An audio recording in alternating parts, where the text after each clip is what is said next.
Hola, el tema que vamos a manejar el día de hoy es bloque número 3, que recibe el nombre de hidrostática. Los aprendizajes que se pretende lograr durante esta etapa son, número 1, identificar las características de los fluidos. Número 2, analizar las principales propiedades de los líquidos. Número 3, establecer la relación existente entre una fuerza aplicada en un área. Número 4, deduce las unidades más utilizadas en la determinación de la presión.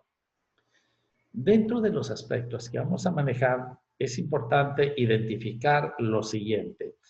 Tenemos que, dentro de la hidrostática, se manejan algunos temas que es importante recordar. Uno de ellos, hay que recordar que materia es todo lo que ocupa un lugar en el espacio y tiene masa.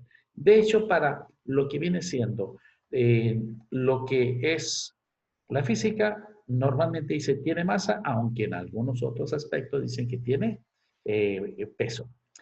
En todo lo que nos rodea en el universo es materia, incluyéndonos a nosotros. Y la materia, pues sabemos que se puede presentar en 5 estados. El Bose-Einstein, el estado sólido, el estado líquido, el estado gaseoso y el estado de plasma. Dentro de lo que estudia lo que viene siendo la hidráulica, se va a encargar de estudiar todas las características de lo que recibe el nombre de los fluidos. Pero hay que recordar que fluido definimos como las sustancias que tienen la característica de deslizarse las moléculas unas sobre otras y salir a través de pequeños orificios. Estas sustancias que presentan esta característica reciben el nombre de gases y líquidos. Aquí podemos observar en la figura, por ejemplo, tenemos lo que viene siendo un recipiente que contiene agua y aquí podemos observar que un pequeño orificio. Entonces, las moléculas se desplazan a través de unas sobre otras y salen hacia arriba con una determinada fluidez, entendiéndose esta como la rapidez con que se mueve un líquido a través de un orificio. Y aquí tenemos otro elemento, el elemento que nosotros tenemos aquí, lo pueden observar, estamos hablando de lo que viene siendo un, un líquido más pastoso. Es decir, nosotros tenemos aquí representado lo que viene siendo la miel. Y la miel, en ese caso, podemos observar que es muy espesa. Entonces, las moléculas siguen moviéndose, es decir, sigue siendo un fluido. Sin embargo, como la atracción entre las moléculas es muy grande, el resultado es que se mueven muy lentamente, presentando una viscosidad en el cual pudiéramos señalar que la viscosidad es la resistencia que ofrece un fluido a pasar a través de un orificio, es decir, a fluir. Dentro de lo que vamos a manejar, nuestro elemento básico recibe el nombre de hidráulica. Hidráulica lo vamos a entender como rama de la física que estudia los fluidos. Y para su estudio lo vamos a dividir en 2 ramas. Hidrostática, que es la que estudia los fluidos en reposo, que es lo que nos toca ver en este tema, y la hidrodinámica, que estudia los fluidos en movimiento. Pero para efectos de nuestro tema que vamos a manejar hoy es hidrostática. Dentro de la hidrostática, nosotros tenemos que vamos a manejar líquidos. Y dentro de los líquidos, nosotros vimos que tienen las propiedades de que no tiene una forma definida, porque adquiere la del recipiente que lo contiene, pero sí tiene un volumen. Y dentro de sus propiedades específicas, tenemos que la primera de ellas es densidad. Densidad la definimos como la relación que existe entre la masa y el volumen que ocupa. Y aquí lo podemos observar. Es decir, la densidad. Si ustedes observan, estamos hablando de una letra, una especie de P chueca. Estamos hablando de lo que viene siendo la letra griega Rho. Y entonces sería masa dividido entre el volumen.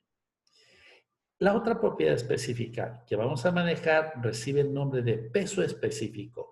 es muy semejante. La diferencia es que en el peso específico, estamos hablando la relación que existe entre el peso y el volumen que ocupa. Sin embargo, no hay que olvidar que nosotros estamos manejando lo que viene siendo peso, pero sabemos que el peso normalmente se utiliza W es igual a mg. Pero si recordamos que hay mucha W, entonces por esa razón yo acostumbro a ponerle una P para indicar que es peso. De ahí que entonces mi peso específico puede quedar de esa manera, es decir, masa por gravedad entre el volumen. Pero como M sobre V es la densidad, por lo tanto, esto también se puede calcular como lo que es la densidad multiplicada por la gravedad, quedando una nueva fórmula para poder manejar lo que viene siendo nuestro peso específico. La otra propiedad específica que manejamos es la densidad relativa. Esta densidad relativa se refiere a la relación que existe entre la densidad o el peso específico, pero comparado con la densidad que tiene el agua. En otras palabras, es una comparación de los elementos. Esa es la característica para que a la hora de que yo vaya a manejar lo que viene siendo densidades, por ejemplo, podríamos decir que la densidad del agua la tenemos de esta manera. La densidad del agua es igual a 1 gramo sobre centímetro cúbico.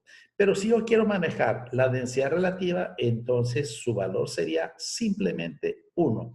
Y de esa manera evitamos el empleo o el uso de lo que viene siendo las unidades. Otros aspectos que es importante manejar dentro de nuestro tema es la presión. Para nosotros la presión la vamos a manejar como la fuerza aplicada por unidad de área. Pero no hay que olvidar que cuando un cuerpo se pone sobre otro, automáticamente ejerce un peso y ese peso es hacia abajo una fuerza debido a que lo atrae la aceleración de la gravedad. Por lo tanto, la presión tenemos fuerza entre área, pero esta presión va a depender de la cantidad de área que se está usando. Por ejemplo, yo tengo un cuerpo muy pesado que está en la parte superior y está sobre una columna que tiene un área de 100 centímetros cuadrados. Si nosotros manejamos lo que viene siendo la presión, aquí sería 100 dividido entre el valor de entre el valor de 100 centímetros cuadrados, entonces estamos hablando que la presión sería 1000 entre 100 resulta 10 newtons sobre centímetro cuadrado. Pero si nosotros manejamos el mismo peso, pero reducimos el área de la columna a 10, el resultado sería 100. Y si el peso sigue siendo el mismo, pero reducimos el área a una muy pequeña, entonces sería 1000 newtons sobre centímetro cuadrado. Esto quiere decir que a mayor, bueno, mejor dicho, a menor área, automáticamente el peso ejercido sobre el área de apoyo es muy grande. Aquí tenemos que también la presión se puede escribir tanto como lo tenemos aquí, newton sobre centímetro cuadrado, aunque es más frecuente utilizar newton sobre metro cuadrado. Y empleando newton sobre metro cuadrado, entonces tenemos que el pascal, cuyo símbolo es PA, significa 1 newton sobre metro cuadrado. Y esa es la característica de cuando nosotros vamos a emplear el pascal como unidad de la presión. Otro aspecto que nosotros vamos a manejar dentro de lo que viene siendo presión, tenemos lo que recibe el nombre de principio de la presión hidrostática. La presión hidrostática es la presión que ejerce un líquido sobre el recipiente que lo contiene. Por ejemplo, podemos observar, en este recipiente, aquí tenemos que está lleno de agua y la presión se ejerce hacia abajo y se ejerce hacia los lados, de tal manera que la parte esencial para que se ejerce una presión por supuesto, es la altura. Es decir, a una mayor altura, por lo tanto, va a ser mayor la presión. Quiere decir que si nosotros vemos la presión más alta, estaría aquí en esta parte. Si nosotros queremos ver la presión que se encuentra en ese lugar, va a ser menor porque se encuentra a la mitad de altura. Y por lo tanto, en la parte superior, la presión prácticamente no existe, porque depende de lo que viene siendo la altura a la cual se encuentra el punto que nosotros queremos determinar su presión. Otros aspectos que son parte esencial de lo que viene siendo casi aplicación de lo que es la presión, tenemos lo que recibe el nombre de principio de Pascal. Para el principio de Pascal me señala lo siguiente. Nos señala el principio de Pascal que la presión que se aplica sobre un líquido o sobre un fluido encerrado se transmite por igual en todas direcciones. Y lo podemos observar aquí en lo que viene siendo nuestro dibujo que tenemos aquí. Si ustedes observan, aquí tenemos que este es lo que se le llama jeringa de Pascal.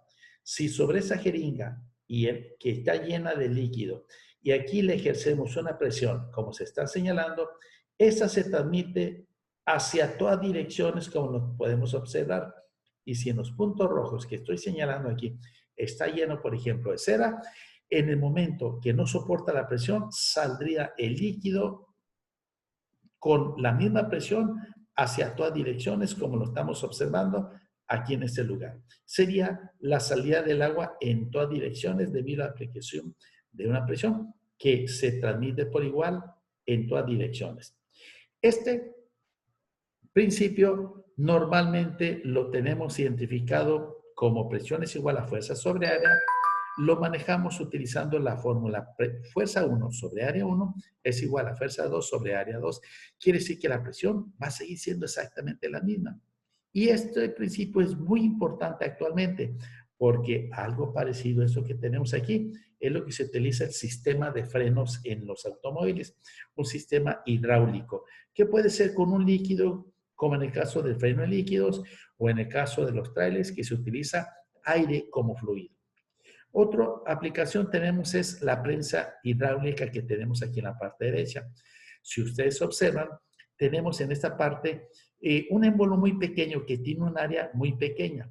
Si sobre este émbolo le aplicamos una fuerza, entonces esa se transmite por igual en todas las direcciones. Generalmente se utiliza aceite.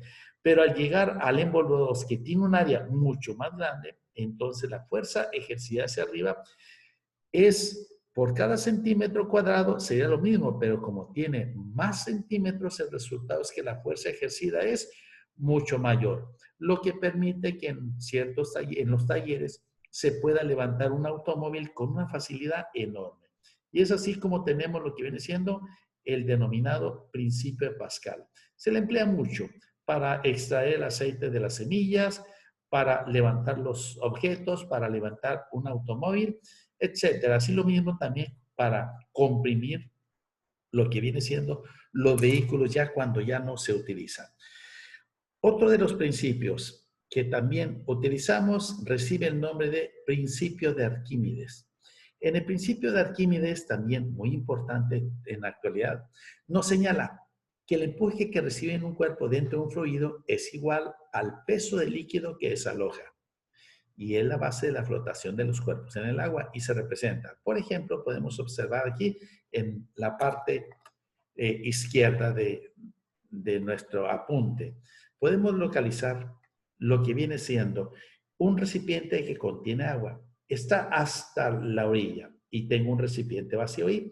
Si yo tomo un objeto como una piedra y lo introduzco dentro del recipiente, como la piedra tiene un volumen, automáticamente desaloja un líquido que viene hacia el lado derecho. Ahí lo podemos observar. Es decir, primero está vacío y entonces a la hora de desalojar el líquido, tenemos que aquí este líquido va a tener un determinado peso. ¿Y qué es lo que me dice? Que el peso de este líquido desalojado va a ser igual al empuje que recibe este cuerpo que se encuentra sumergido dentro del cuerpo.